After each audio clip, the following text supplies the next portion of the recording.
আমি সবজি প্রিয় মানুষ, তাই প্রত্যেক দিন এক এক ধরনের সবজি দিয়ে নানান রকমের রেসিপি বানাতে আমার ভীষণ ভালো লাগে। আজকেও তেমন কিছু সবজি কেটে নিয়েছি, ঝিঙে, মূলো, বেগুন, বরবটি আর কিছুটা পালং শাক ভালো করে কেটে পরিষ্কার করে ধুয়ে নিয়েছি। এইদিকে কড়াইতে দিয়ে দিচ্ছি তেল, সামান্য পরিমাণ তেল আর কালো জিরে ফোড়ন। তার মধ্যে দিয়ে দিচ্ছি একটা বড় সাইজের পেঁয়াজ, 8-10 কোয়া রসুন আর মাছের তেল।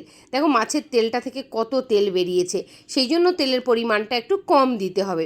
এরপরে সবজিগুলো দিয়ে দিলাম, 4-5টা কাঁচা লঙ্কা, স্বাদ মতো লবণ, পরিমাণ মতো জিরের গুঁড়ো, হলুদ গুঁড়ো দিয়ে আরও বেশ কিছুক্ষণ নাড়িয়ে চাড়িয়ে 5-7 মিনিটের জন্য ঢেকে দিচ্ছি। ঢাকনা উল্টে যখন দেখব রান্নাটা আমার 50% হয়ে এসেছে, তখন আমি পালং পাতাগুলো দিয়ে দেব। পালং পাতাটা দিয়েও খুব ভালোভাবে নেড়েচেড়ে আরও 5-7 মিনিটের জন্য আমি ঢেকে দিচ্ছি।